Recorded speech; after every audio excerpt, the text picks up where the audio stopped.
నిన్న చూసుకున్నట్లయితే నిరసన సభ అనేది ఒకటి కూడా పెట్టడం చేస్తూనే ఉన్నాం. కల్వకుంట్ల కవిత గారు కక్షపూరితంగానే నోటీసులు ఇచ్చినట్టు కూడా చెప్తూనే ఉన్నారు. ఒకవేళ కేసీఆర్ గారికి నోటీసులు ఇచ్చినట్టయితే ఇచ్చారు కాబట్టి దానికి యావత్ తెలంగాణ మొత్తానికి కూడా నోటీసులు ఇచ్చినట్టు అని కూడా చెప్తూనే ఉన్నారు. దానికి మీరేం చెప్తున్నారు? అసలు తెలంగాణ జాతిపిత కేసీఆర్ అని కేసీఆర్కి నోటీస్ ఇస్తే ఏదో తెలంగాణ రాష్ట్రం మొత్తానికి నోటీసులు ఇచ్చినట్లు అని చెప్పేసి తెలంగాణ సెంటిమెంట్ను మరోసారి రెచ్చగొట్టేటటువంటి ప్రయత్నం మాత్రమే కవిత గారు చేశారు.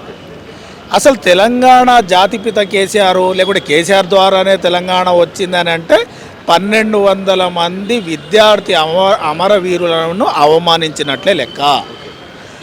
ఆన్ రికార్డ్ అసెంబ్లీలో కేసీఆర్ గారు ఏం చెప్పారంటే సోనియా గాంధీ గారి ఇనిషియేషన్ వల్లనే, ఈ వర్డ్స్ ఆయనవే నావి కావు, సోనియా గాంధీ గారి ఇనిషియేషన్ వల్లనే తెలంగాణ రాష్ట్రం వచ్చింది అని చెప్పినటువంటి ఆ వ్యక్తి ఈరోజు తెలంగాణ జాతిపిత ఎట్లయితాడు? తెలంగాణ రాష్ట్రము 2014లో కాంగ్రెస్ పార్టీ ఇచ్చిపోతే 60,000 కోట్ల మిగులు బడ్జెట్తో ఈ రాష్ట్రాన్ని ఇస్తే 7 లక్షల కోట్ల రూపాయలను అప్పుల్లో నెట్టేసి తెలంగాణ ప్రజల యొక్క నడ్డిని విడిచినటువంటి ఈ కేసీఆర్కు నోటీసులు ఇస్తే తెలంగాణను అవమానించినట్లు అని చెప్పడం హాస్యాస్పదము. తెలంగాణ ప్రజలు నవ్వుకుంటున్నారు. అలాగే ఇప్పుడు చూసుకున్నట్టయితే లోకల్ బాడీ ఎలక్షన్స్ అనేవి ఇంకా పెట్టట్లేదు. దానివల్ల కాంగ్రెస్కి వ్యతిరేకత అనేది మొదలైంది.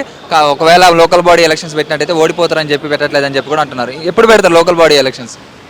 అసలు లోకల్ బాడీ ఎలక్షన్లు పెట్టకపోవడానికి రీజన్ ఏంది అని అంటే, లోకల్ బాడీ ఎలక్షన్స్ పెట్టే కన్నా ముందే సామాజిక న్యాయం చేయాలనేటటువంటి కోణంలో కాంగ్రెస్ పార్టీ ఆలోచన చేస్తుంది. సామాజిక న్యాయం చేయడం కోసమే కులగణన చేపట్టింది. కులగణన చేపట్టిన తర్వాత కులగణనకు సంబంధించి 42% రిజర్వేషన్లు బీసీలకు ఇవ్వడానికి కేంద్ర ప్రభుత్వానికి రాష్ట్ర ప్రభుత్వం తీర్మానం చేసి పంపించినాం.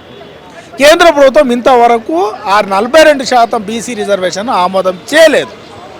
అసలు సామాజిక సమీకరణాలు చేసి గ్రౌండ్లో ఉండేటటువంటి కమ్యూనిటీస్ని అప్లిఫ్ట్ చేయాలి. ఈ యొక్క అప్లిఫ్ట్ చేయడానికి ఒకే ఒక మార్గము, ప్రధానమైనటువంటి మార్గం ఏంటి అంటే స్థానిక సంస్థల్లో అవకాశం కల్పించాలి. ఎప్పుడైతే స్థానిక సంస్థల్లో ఎంపీటీసీలు, జెడ్పీటీసీలు, సర్పంచ్లు, మున్సిపల్ చైర్మన్లు, మున్సిపల్ కార్పొరేషన్లు, మేయర్లుగా అయినప్పుడే ఆ యొక్క కమ్యూనిటీస్ని అప్లిఫ్ట్ చేసేటటువంటి అవకాశం ఉంటుంది. కాబట్టి అందులో భాగంగానే ఈ ప్రక్రియ జరుగుతుంది. ఈ ప్రక్రియలో భాగంగానే స్థానిక సంస్థల ఎన్నికలు లేట్ అయినాయి. కానీ ఈరోజు ఉచిత బస్సు ఇస్తున్నాం, సన్న బియ్యం ఇస్తున్నాం, దేశంలో ఎక్కడ లేనటువంటి విధంగా 2 లక్షల రుణమాఫీ చేసినాం.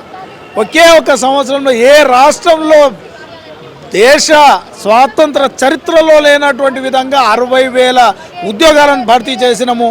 ప్రజలందరూ మా పట్ల సుముఖంగా ఉన్నారు. ప్రజలు ఎన్నికలు ఎప్పుడు వస్తే అప్పుడు కాంగ్రెస్ పార్టీని గెలిపించడానికి సిద్ధంగా ఉన్నారు. ఒకే ఒకటి సామాజిక న్యాయం చేయాలి, అందరికీ అవకాశాలు కల్పించాలనే ఆలోచనతో ఆ ప్రక్రియలోనే లోకల్ బాడీ ఎలక్షన్స్ ఆలస్యం. మనం చూసుకున్నట్లయితే అందాల పోటీలు అనేవి జరిగినాయి. అందాల పోటీలు జరుగుతున్నప్పుడు కూడా మంత్రులందరూ కూడా అక్కడే ఉన్నారు. ఎన్నో వానలు వచ్చి రైతులందరూ వడ్లన్నీ కూడా కొట్టకపోయినా కానీ ఒక మంత్రి కావచ్చు, ఒక సీఎం గారు కూడా దీని గురించి మాట్లాడలేదని చెప్పి కూడా రైతులు అంటున్నారు. దాని గురించి ఏం చెప్తారు? రైతులు అంటలేరు, టీఆర్ఎస్ బీజేపీ పార్టీ వాళ్ళు అంటారు.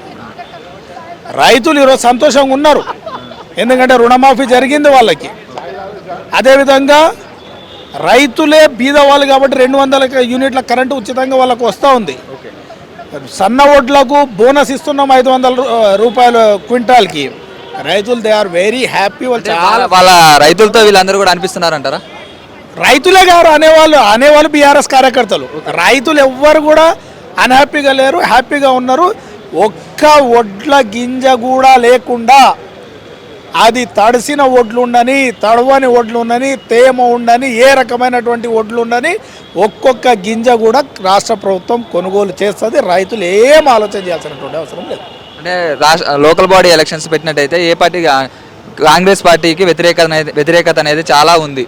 దానివల్ల గెలవరు అని చెప్పి, ఒకవేళ లోకల్ బాడీ ఎలక్షన్స్ పెడితే మా పార్టీయే గెలిచిద్దని చెప్పి కూడా బాగా చెప్తున్నారు అందరు బీఆర్ఎస్ నాయకులందరూ కూడా. అసలు బీఆర్ఎస్ వాళ్ళు ఎలక్షన్లో పోటీ చేసే పరిస్థితుల్లో కూడా లేరు. ఎందుకంటే బీఆర్ఎస్ ఎలక్షన్లో పోటీ చేసే వాళ్ళ కార్యకర్తలకి, వాళ్ళ నాయకత్వం పైన, వాళ్ళ పార్టీ పైన, వాళ్ళ కుటుంబ తగాదాలతో వాళ్ళే అసలు ఎలక్షన్లో ఎందుకు పోటీ చేయాలి? అనే ఒక ఆలోచన. రెండోది కాంగ్రెస్ పార్టీ ప్రభుత్వం తీసుకొచ్చినటువంటి స్కీమ్స్. ఇప్పుడు 200 యూనిట్ల కరెంట్ ఉంది. ఏ గ్రామానికి వెళ్ళినా 70 నుంచి 80% ప్రజలు 200 యూనిట్ల ఉచిత కరెంట్ పొందుతున్నారు. ప్రజలందరూ కూడా దాదాపు 80% ప్రజలు సన్న బియ్యం పొందుతున్నారు. ప్రతి గ్రామంలో కేసీఆర్ ఏమైనా ఇంటికో ఉద్యోగం ఇస్తా అన్నాడు, కానీ ప్రతి గ్రామంలో 10 సంవత్సరాలు వాళ్ళు ఒక్క ఉద్యోగం ఇవ్వకపోయినా ఈరోజు మేము ఉద్యోగాలు ఇచ్చినాం. అదేవిధంగా నా సొంత రెవెన్యూ విలేజ్లో 6,90,00,000 రూపాయలు రుణమాఫీ జరిగింది. They are very happy. ఇన్ని స్కీమ్స్ ఇంప్లిమెంట్ చేసిన తర్వాత కాంగ్రెస్ వాళ్ళే గెలుస్తారు, పోటీ చేసి డబ్బులు ఎందుకు వేస్ట్ చేసుకోవాలనే ఆలోచనలో టీఆర్ఎస్ పార్టీకి సంబంధించినటువంటి నాయకులు కార్యకర్తలు ఉన్నారు. Thank you. షేర్ చేయండి, లైక్ చేయండి, సబ్స్క్రైబ్ చేయండి.